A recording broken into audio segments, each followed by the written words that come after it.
আসসালামু আলাইকুম। নির্বাচন নিয়ে কথা বলছি। আসলে আমাদের জেনজি ভুলেই গিয়েছিল যে বাংলাদেশের নির্বাচন একটা ঈদের থেকেও বেশি আনন্দ। ১ ঘন্টা আগে আমি আমার ৮৫ বছর বয়স্ক পিতার সাথে কথা বলেছি। উনি বলতেছে ঈদে কিসের আনন্দ, মানুষের মধ্যে ঈদের থেকেও বেশি আনন্দ। আমাদের বাংলাদেশের ভোট একটা ঈদ উৎসবকে হার মানিয়েছে, মানে অলমোস্ট ২০ বছর পরে বলতে পারেন। আমাদের যে ভুলে গিয়েছিল আসলে ভোটে যে একটা এত আনন্দ হতে পারে, অনেকদিন পর তারা দেখলো এবং স্বাধীনভাবে সবাই ভোট দিতে পেরেছে।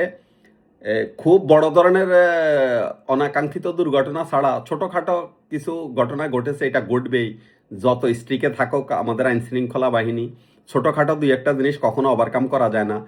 ওভারঅল তুলনামূলক নির্বাচন সুস্থ হয়েছে, সবার মধ্যে আনন্দ ছিল, প্রচুর ভোটারের উপস্থিতি ছিল। ইনশাল্লাহ ইনশাল্লাহ আমরা অপেক্ষায় আছি, ১১ দলীয় জোট দাঁড়িপাল্লার বিজয় আসবে। ভূমিধস বিজয়ের সংবাদ শোনার জন্য আমরা সবাই অপেক্ষায় আছি। সবাই নফল নামাজ পড়েন, আল্লাহর কাছে দোয়া করেন, আল্লাহ যেন আমাদের কাঙ্ক্ষিত বাংলাদেশ গঠনের জন্য, এই দুর্নীতিমুক্ত বাংলাদেশ গঠনের জন্য বাংলাদেশ জামাত ইসলামকে নিরঙ্কুশ বিজয় দান করেন। আমরা অপেক্ষায় আছি, সবাই দোয়া করতেছি, সবাই নফল সালাত আদায় করেন। আর ফলাফল যেন আমাদের উভয় দলে মেনে নেয়, যা হোক, যে জিতক, জামাত ইসলাম জিতক অথবা বিএনপি জিতক, আমরা সবাই ফলাফল মেনে নিব, পাড়া প্রতিবেশী মিলেমিশে থাকবো, এক দল আরেক দলকে সহযোগিতা করব, অর্থাৎ দেশের উন্নয়নে আমরা অংশীদার হব, সেই যে জিতক। আমি জামাত ইসলামকে সাপোর্ট করি।